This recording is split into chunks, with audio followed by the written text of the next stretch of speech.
Имајќи предвид состојбата која што ја имаме во правосудството, довербата во правосудните органи, можеме само да шпекулираме дека одредени влијанија може да има во самата постапка и токму затоа се апелите дека политиката и политичките влијанија треба целосно да бидат тргнати на страна во овој случај, бидејќи е премногу комплексен, премногу значаен, кој што ќе влијае долгорочно на самото развој на владење на право во оваа држава.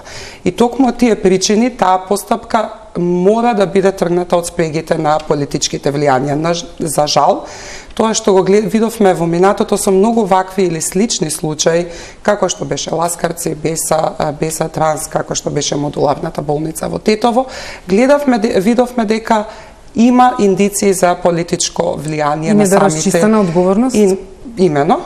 Така да од тука тргнуваме со премисата дека она што е основно е дека мора во овој конкретен случај, за да видиме исчекор нанапред, е да нема никакво политичко влијание. Дали односот на политичарите овие изминати 10 дена на власта на премиерот ви даваат и некој сомнеш кон сетова?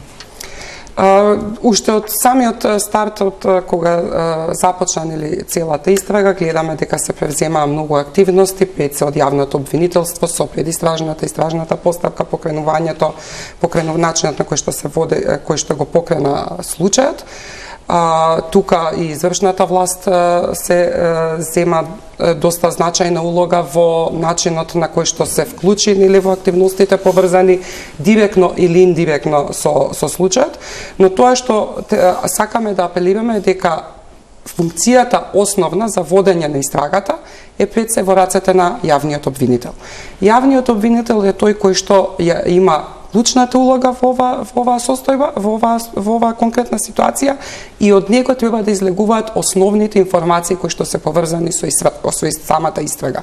Мислам дека во оваа фаза сега веројатно е многу општествено не пожелно било кој да проба да стави рака врз процесите, но во некои подоцнежни фази, малце кога ќе спласне шокот и кога очекувањата на граѓаните, кога ќе се вратиме на некакво секојдневие, верувам дека тогаш ќе дојде тие кои ги прават влијанието, тогаш стратешки ќе сакаат можеби да влијаат врз нешто. Сега ова зборуваме многу хипотетички. Да, можеби од искуството со предметите кои што паѓаат на апелација или измените на кривичниот закони. Понатаму во постапка кога ќе влезе во суд, па после ќе има веројатно и во апелација, понатаму тогаш веројатно ќе стане критично.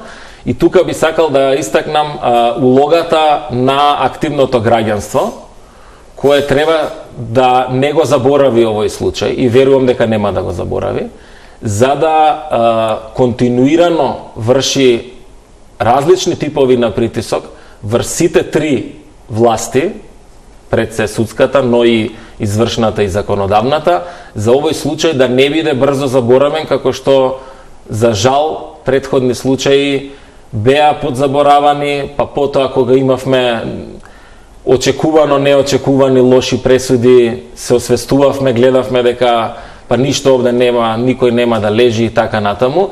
Се надевам дека ова, меѓу другото, тоа е и главната теза и на главните луѓе, премиерот, министерот за внатрешни работи, дека ова ќе биде еден повик на будење за промена, но таа промена треба континуирано сите да бидеме да ја следиме.